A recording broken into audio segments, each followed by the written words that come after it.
افتكر لما كنت لسه صغير، ما كنتش تعرف المستحيل، بس كنت تحط البطانية على ظهرك وساعتها تصدق انك بقيت سوبرمان. كنت تركبي على المقشة بتاعت والدتك وتحققي بيها أجمل أمنية، انك تطيري وسط السحاب، تطلع على الشجرة وانت مش فارقة معاك انك تقع، وكنت بتقدر لانك كنت عايز. اي فكرة كانت تيجي في بالك كنت تحققها على طول، كنت مصدق في نفسك. انت مبدع لانك مؤمن بنفسك وبربك.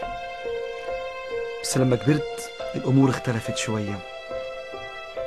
فاكرة يوم ما سقطتي في الامتحان؟ افتكرت انك عمرك ما هتنجحي تاني وان دي نهاية العالم. كان عندك فرصة حلوة قوي للجواز، بس وقفت مع نفسك وقلت الوقت مش مناسب. ويوم ما فكرت ان انت تبدأ شغل جديد خاص بيك، اقنعت نفسك ان الامر مش سهل.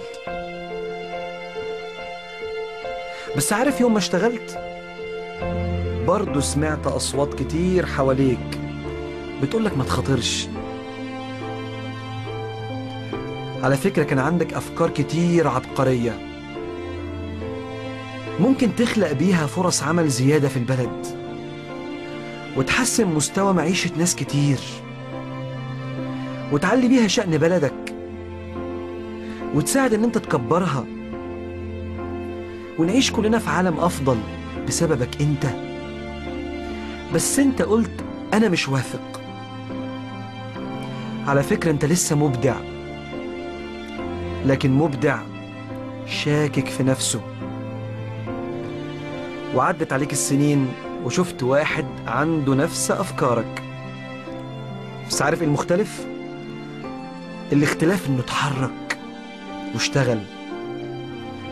هو خلى افكاره تشوف النور وتحولت لحقيقة، ونجح وبقى رقم واحد. اجتهاده وعمله هو اللي خلاه رقم واحد.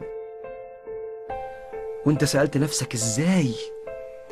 انا اللي كان نفسي احقق الحلم ده من زمان. افتكر لما كنت صغير اي فكرة كانت تيجي في بالك كنت على طول بتتحرك، لان ايمانك كان لسه قوي، ايمانك بنفسك وبقدراتك. اقول لك على حاجة، عمرك لسه ما فاتش، بس انت محتاج تلاقي الفكرة وتحولها لحقيقة. انت لسه تقدر لو صدقت. الابداع بيبدأ من الايمان، ولكل مجتهد نصيب.